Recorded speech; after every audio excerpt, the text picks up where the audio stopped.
इस एल्बम में ऐसा क्या है कि तुम इसे अपने पास रखे रहते हो? विनोद ने अपने साथी सुरेश के हाथ में पोर्नोग्राफी का एल्बम देखकर कहा। टाइम पास करने और आंखें सेंकने के लिए क्या ये बुरा है? बार बार एक ही चेहरा और शरीर देखकर कब तक दिल भरता है? तब क्या करें? किसी गांव में नदी किनारे जाकर नहा रही महिलाओं का लाइव शो देखें। सुरेश ने कहा। लाइव शो कहकर विनोद खामोश हो गया। क्या हुआ? क्या कोई अम्मा याद आ गई? नहीं, अम्मा तो नहीं याद आई। मैं सोच ये रहा हूं कि यहाँ दर्जनों लेडीज रोज आती हैं। क्या लाइव शो यहाँ नहीं हो सकता? अरे यहाँ लेडीज कपड़े खरीदने आती हैं या लाइव शो करने? दोपहर का वक्त था। इस बड़े शोरूम का स्टाफ खाना खाने गया हुआ था। विनोद और सुरेश इस बड़े शोरूम में सेल्समैन थे। इनकी सोच समझ बिगड़े युवाओं जैसी थी।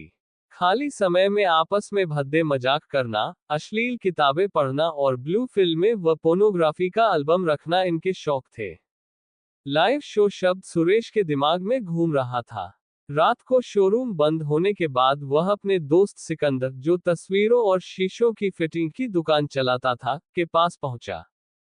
ड्रिंक का दौर शुरू हुआ। फिर सुरेश ने उससे कहा, सिकंदर, कई कारों में काले शीशे होते हैं, जिनके एक तरफ से ही दिखता है। क्या कोई ऐसा मिरर भी होता है जिसमें दोनों तरफ से दिखता हो? हाँ, होता है। उसे टू वे मिरर कहते हैं। क्या बात है। मैं फोटो का एल्बम देखते देखते बोर हो गया हूँ। अब लाइव शो देखने का इरादा है। सुरेश की बात सुनकर सिकंदर हंस पड़ा। अगले 2 दिनों के बाद सिकंदर शोरूम के ट्रायल रूम में लगे मिरर का माप ले आया। फिर 2 दिन बाद जब मैनेजर और अन्य स्टाफ खाना खाने गया हुआ था, वह साधारण मिरर हटाकर टू वे मिरर फिट कर आया। एक प्लाईवुड से ढककर टू वे मिरर की सच्चाई भी छिपा दी। फिर यह सिलसिला चल पड़ा कि जब भी कोई खूबसूरत युवती ड्रेस ट्रायल या चेंज करने के लिए आती, विनोद या सुरेश चुपचाप ट्रायल रूम के साथ लगे स्टोर रूम में चले जाते और प्लाईवुड हटा न्यूड बॉडी का नजारा करते। क्या ऐसा नहीं हो सकता कि इस लाइव शो को कैमरे में भी कैद कर लिया जाए? विनोद के इस सवाल पर सुरेश मुस्कुराया। अगले दिन उसके एक फोटोग्राफर मित्र ने एक कैमरा स्टोर रूम में फिट कर दिया। अब विनोद और सुरेश कभी लाइव शो देखते तो कभी फोटो भी खींच लेते। काफी दिन ये सिलसिला चलता रहा। गंदे दिमाग में घटिया विचार पनपते ही हैं, इसलिए विनोद और सुरेश ये सोचने लगे कि जिनकी फोटो खींचते हैं उनको ब्लैकमेल कर पैसा भी कमाया जा सकता है। उनके द्वारा बहुत से लोगों के फोटो खींचे गए थे, जिनमें से एक श्वेता भी थी। श्वेता एक मल्टीनेशनल कंपनी में अच्छे पद पर काम करती थी। उसके पति प्रशांत भी एक बड़ी कंपनी में मैनेजर थे, इसलिए घर में रुपए पैसे की आमद खूब थी। श्वेता द्वारा फैशन परिधान अक्सर खरीदे जाते थे और कुछ दिन इस्तेमाल होने के बाद रिटायर कर दिए जाते थे। कौन सा परिधान कब खरीदा और उसे कितना पहना था, श्वेता को कभी याद नहीं रहता था। आज वह जल्दी घर आ गई थी। अभी बैठी ही थी कि कॉलबेल बजी। दरवाजा खोला तो देखा सामने कुरियर कंपनी का डिलीवर बॉय था। श्वेता ने यंत्रचालित ढंग से साइन किया तो वह लड़का एक लिफाफा देकर चला गया। श्वेता ने लिफाफा खोला तो अंदर पोस्ट कार्ड साइज के 2 फोटो थे। उन्हें देखते ही वह जड़ हो गई। एक फोटोग्राफ में वह कपड़े उतार कर खड़ी थी, तो दूसरे में झुकती हुई एक परिधान पहन रही थी। फोटो काफी नजदीक से खींचे गए थे, लेकिन कब खींचे थे, किसने खींचे थे, पता नहीं चल रहा था। चेहरा तो उसी का था, ये तो स्पष्ट था, लेकिन कहीं ऐसा तो नहीं था कि किसी दूसरी युवती के शरीर पर उसका चेहरा चिपका दिया गया हो। तभी कॉलबेल बजी। उसने फुर्ती से लिफाफे में फोटो डालकर इधर उधर देखा। कहाँ छिपाए ये लिफाफा, वह सोच ही रही थी कि उसे अपना ब्रीफकेस याद आया। लिफाफा उसमें डाल उसने उसे सोफे के पीछे डाल दिया। फिर की होल से देखा तो बाहर उसके पति प्रशांत खड़े मंद मंद मुस्कुरा रहे थे। दरवाजा खुलते ही अंदर आए और दरवाजा बंद करके पत्नी को बाहों में भर लिया। श्वेता डार्लिंग, क्या बात है, सो रही थी क्या? श्वेता बेहद मिलनसार और खुले स्वभाव की थी।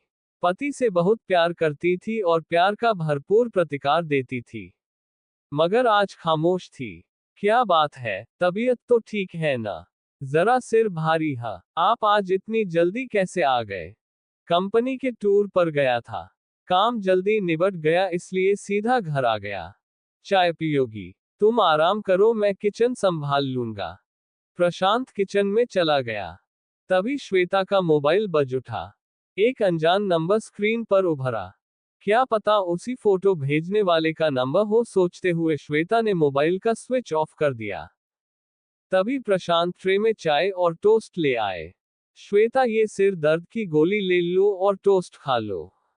चाय भी पी लो। आज किचन का जिम्मा मेरा। ट्रे थमा प्रशांत किचन में चले गए। इतने प्यारे पति को बताऊं या न बताऊं, ये सोचते हुए श्वेता ने सिरदर्द की गोली बेड के नीचे डाल दी और टोस्ट चाय में भिगोकर खा लिया। फिर चाय पी और लेट गई। समस्या का क्या समाधान हो सकता है, ये सोचते सोचते कब आंख लग गई पता ही नहीं चला।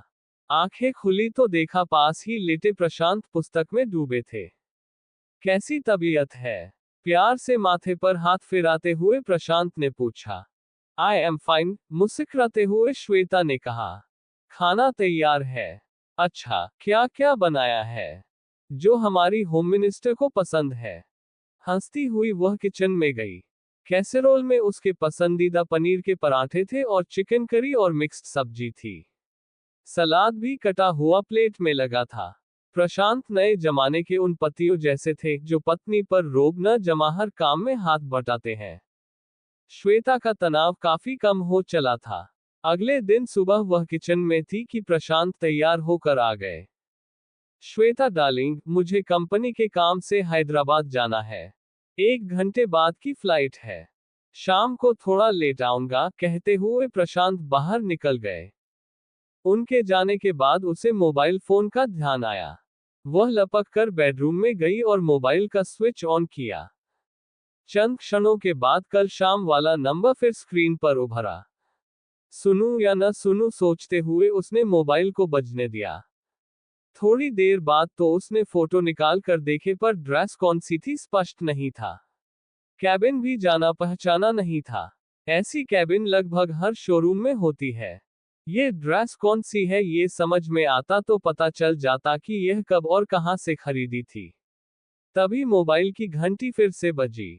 वही नंबर फिर उभरा। उसने इस बार मोबाइल ऑन कर मोबाइल कान से लगा लिया मगर बोली कुछ नहीं।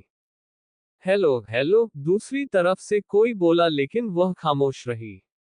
जानबूझकर नहीं बोल रही, किसी ने किसी दूसरे से कहा। हमसे चालाकी महंगी पड़ेगी।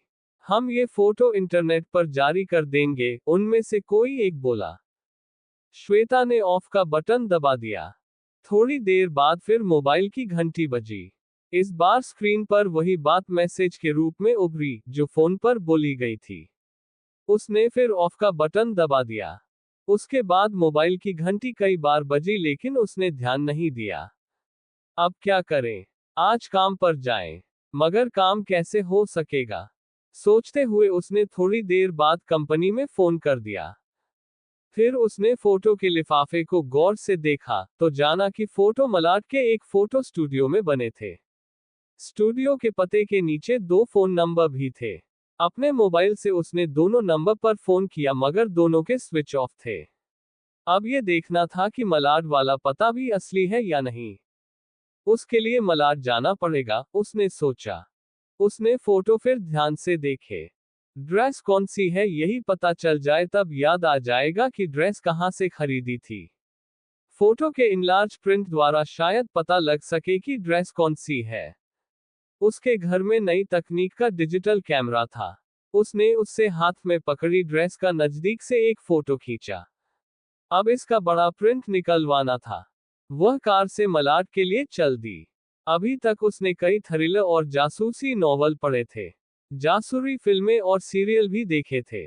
मगर आज एक जासूस बनकर अश्लील फोटो खींचने वाले का पता लगाना था। 1.25 घंटे बाद वह मलाड में थी। जैसी उसको उम्मीद थी, लिफाफे पर लिखे पते वाला फोटो स्टूडियो कहीं नहीं था। कुरियर सर्विस से पता करना बेकार था। हजारों लिफाफे रोजाना बुक करने वाले को कहां याद होगा कि यह लिफाफा कौन बुक करवा गया था। अब क्या करें? सोचती हुई वह वापस अपनी कॉलोनी में पहुंची और एक परिचित फोटोग्राफर की दुकान में जाकर फोटो का डिजिटल प्रिंट निकालने के लिए कहा। जब प्रिंट तैयार हो रहा था, वह दुकान के सोफे पर बैठकर दुकान में रखी फ्रेमों में जड़ी तस्वीरें देख रही थी। तभी मोबाइल फिर बजा। वही नंबर था। सुनूं या न सुनूं सोचते हुए उसने रिसीविंग बटन पुश किया तो हेलो हेलो दूसरी तरफ से आवाज आई, पर वह खामोश रही। वह चालाकी कर रही है। हम इसके फोटो इंटरनेट पर जारी कर देते हैं और इसके ऑफिस में भेज देते हैं, तब इसको पता चलेगा। श्वेता ने आवाजें सुनकर पहचान लिया कि कल वाले ही थे। उसने फोन काट दिया और सोचने लगी कि इनके पास उसका मोबाइल नंबर तो है ही, ये भी जानते हैं कि कौन है और कहां काम करती है। इसका मतलब यही था कि वे या तो कोई परिचित है या किसी ने उसके पीछे लग उसका पता लगाया होगा और बाद में उसको फोटो भेज ब्लैकमेलिंग का इरादा बनाया होगा। फोटोग्राफर फोटो का बड़ा प्रिंट निकाल कर लाया तो वह पेमेंट कर प्रिंट लेकर घर चली आई। घर आकर आंखों पर जोर डालकर उसने फोटो देखा तो उसे समझ में आया कि वह फोटो मोटे कार्लो के स्कर्ट टॉप का था। उसकी आंखों ने उन्हें पहचान लिया था। फिर वह याद करने लगी कि इनकी शॉपिंग कहां से की थी। दिमाग पर जोर देते देते उसे याद आ ही गया कि बड़ा नाम है उस शोरूम का। हाँ, शायद पारसनाथ है, जो जुहू के पास है। फिर उसे सब याद आ गया।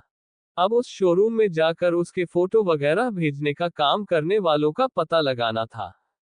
कैसे जाए? अकेली। मगर साथी हो भी तो कौन? कोई भी सहेली आजकल खाली नहीं थी। रिश्तेदार न, बाबा न। उसने यही निश्चय किया कि अकेली ही जाएगी। कैसे जाए? इसी तरह। इससे तो अपराधी सावधान हो जाएंगे, तो क्या भेस बदल कर जाए। लेकिन क्या भेस बदले? तभी उसे प्यास लगी। पानी पीते रिमोट दबा उसने टीवी ऑन कर दिया। वही घिसा पिटा सास बहू का रोने धोने वाला सीरियल आ रहा था। उसके मन में विचार आया कि अगर वह प्रौढ़ उम्र की सास के समान बन जाए तो। वह घाटकों पर पहुंची। वहां सिनेमा व टीवी कलाकारों को ड्रेस, कॉस्ट्यूम्स आदि किराए पर देने वाली कई दुकानें थीं। उसने एक दुकान से सफेद विग, पुराने जमाने की साड़ी और एक प्लेन शीशे वाला चश्मा लिया और पहना। इससे वह संभ्रांत परिवार की प्रौढ़ स्त्री लगने लगी। वह जब बाहर निकली और कार के शीशे में अपना रूप देखा तो मुस्कुरा पड़ी। वहां से जुहू पहुंच उसने कार एक पार्किंग में खड़ी की और उसी शोरूम में पहुंची। शोरूम 4 मंजिला था और दर्जनों कर्मचारी थे। अब पता नहीं किसकी हरकत थी। तभी उसे याद आया कि स्कर्ट टॉप सेकंड फ्लोर से खरीदा था।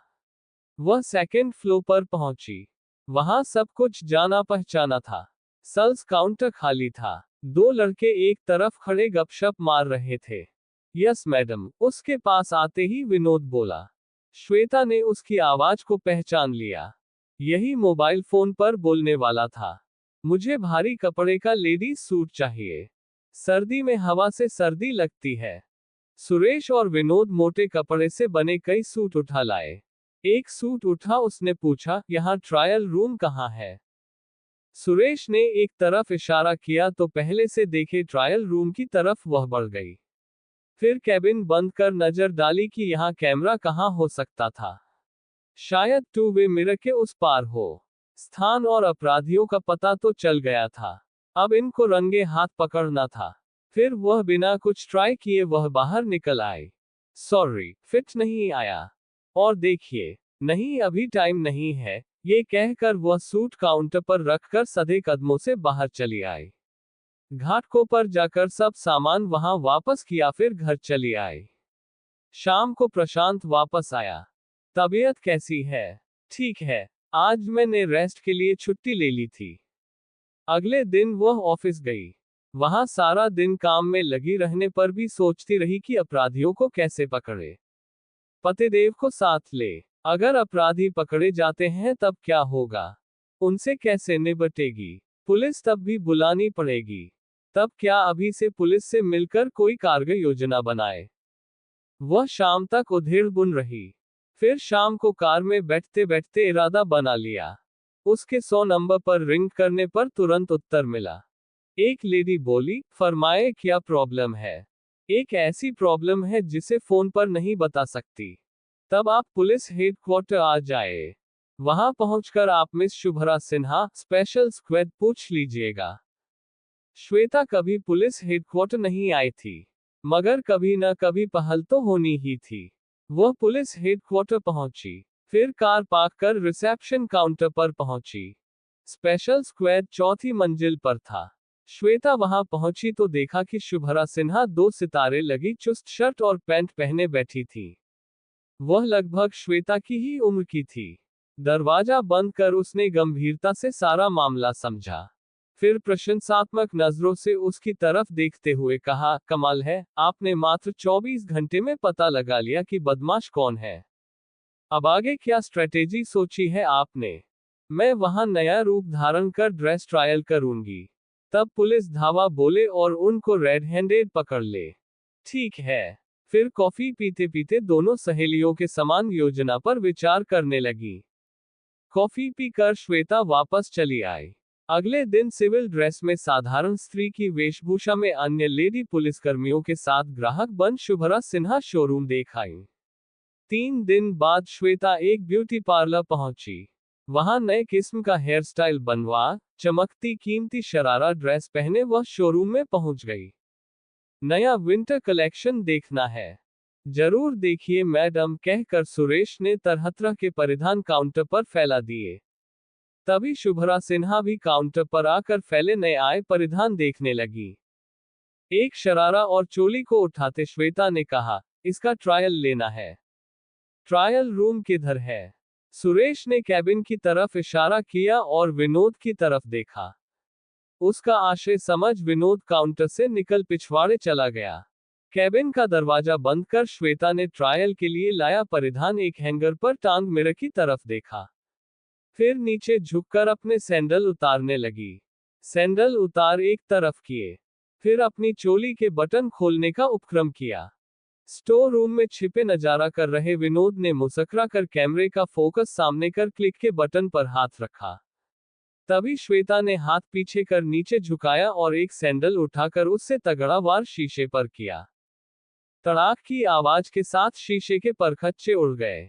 सकपकाया सा सामने दिखता विनोद पीछे को हुआ। तभी शुभ्रा सिन्हा ने कैबिन का दरवाजा खोल हाथ में रिवॉल्वर लिए कैबिन में कदम रखा और रिवॉल्वर विनोद की तरफ करते रोबीली आवाज में कहा, हैंड्स अप। फिर चंद क्षणों में सारे शोरूम में खाकी वर्दी में दर्जनों पुलिसकर्मी, जिनमें लेडीज जेंट्स दोनों थे, फैल गए। कैमरे के साथ विनोद, फिर सुरेश और फिर सिलसिलेवार ढंग से सिकंदर व फोटोग्राफर सब पकड़े गए। दर्जनों न्यूड फिल्में भी मिली। सबको केस दर्ज कर जेल भेज दिया गया। मामले को पुलिस ने इस तरह हैंडल किया कि श्वेता और किसी अन्य स्त्री का नाम सामने नहीं आया। प्रशांत अपनी पत्नी द्वारा इस तरह की विशेष समस्या को अकेले सुलझा लेने से हैरान थे। प्यार से उन्होंने कहा, माय डियर, आप तो होम मिनिस्टर के साथ शार्लॉक होम्स भी हैं। श्वेता मंद मंद मुस्कुरा रही थी। Like, subscribe and comment share.